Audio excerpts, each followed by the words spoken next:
Area 51, ये नाम सुनते ही दिमाग में न जाने क्या क्या आने लगता है। एलियंस, क्रैश हुए यूएफओज, सरकार के सीक्रेट प्रोजेक्ट्स, है ना? कोई कहता है कि वहां पर एक एलियन बेस है, तो किसी को लगता है कि वहां एलियन स्पेसशिप्स रखे हुए हैं। पर इन सब कहानियों में हकीकत कितनी है? तो आज हम इसी सवाल की तह तक जाएंगे और इस रहस्यमयी जगह के पीछे की असली कहानी को समझने की कोशिश करेंगे। देखिए, ये जगह इतनी खुफ्त है कि इसके चारों तरफ वार्निंग वाले बोर्ड्स लगे हैं।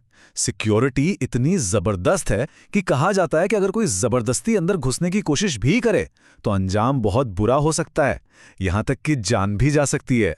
तो आखिर ऐसा क्या है इस जगह में जो इसे इतना रहस्यमयी बनाता है?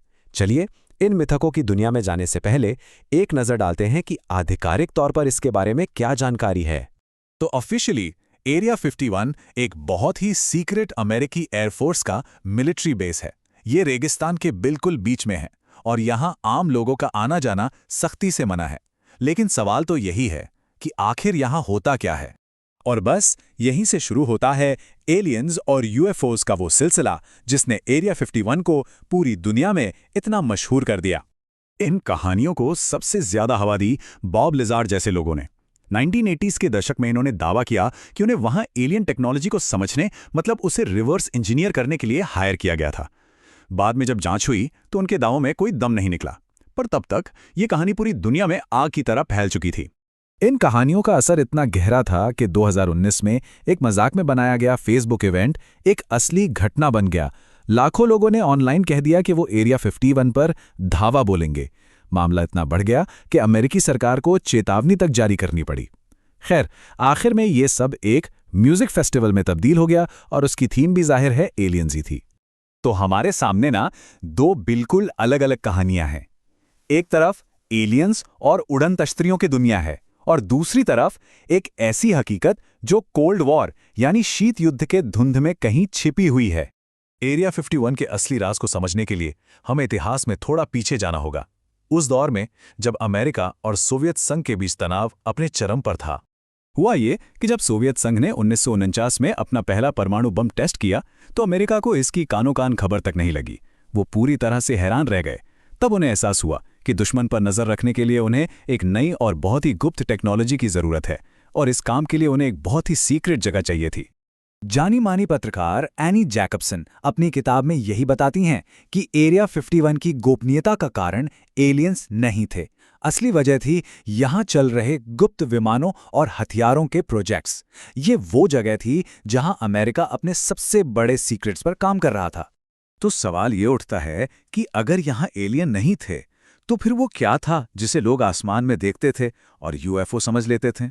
जवाब है, ऐसे जासूसी विमान जो पहले कभी किसी ने देखे ही नहीं थे। देखिए, एरिया 51 में U-2 स्पाई प्लेन और SR-71 ब्लैकबर्ड जैसे विमानों की टेस्टिंग होती थी। ये प्लेन्स अपने टेक्नोलॉजी में वक्त से इतने आगे थे कि जब आम लोगों ने इन्हें आसमान में उड़ते देखा तो उन्हें लगा कि ये इस दुनिया की चीज हो ही नहीं सकती।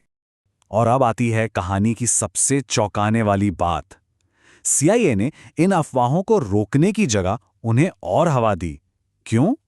क्योंकि यूएफओ की ये कहानियां इन टॉप सीक्रेट जासूसी विमानों के लिए एक बेहतरीन कवर बन गईं। जब भी कोई इन अजीब विमानों को देखता तो उसे यूएफओ बताकर मामले को बड़ी आसानी से रफा-दफा कर दिया जाता था।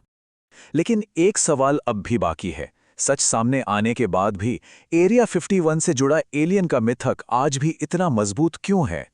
इसकी सबसे बड़ी वजह सरकार की अपनी ही हरकतें थीं। सोचिए, जब दशकों तक सच को छिपाया गया और झूठ को बढ़ावा दिया गया तो जाहिर है लोगों का भरोसा सिस्टम से उठ गया। यही वजह है कि आज भी बहुत से लोग मानते हैं कि असली कहानी कुछ और ही है जिसे अभी भी छिपाया जा रहा है।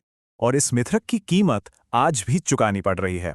2019 में जो स्टॉर्म एरिया 51 वाला फेस्टिवल हुआ, उसकी सुरक्षा व्यवस्था पर अमेरिकी सरकार को $3 लाख खर्च करने पड़े, यानी करीब-करीब $2.25 करोड़ रुपए। और ये सब एक शीत युद्ध के दौर की अफवाह का नतीजा था। तो अंत में सवाल वही है, एरिया 51 की असली पहचान क्या है? एक एलियन कॉन्स्पिरेसी का सेंटर या फिर दुनिया के सबसे एडवांस्ड जासूसी हथियारों का जन्मस्थान? सबूत तो एक तरफ इशारा करते हैं, पर दशकों के रहस्य ने एक ऐसी कहानी गढ़ दी है जो शायद हमेशा जिंदा रहेगी। इस बारे में आपकी क्या राय है?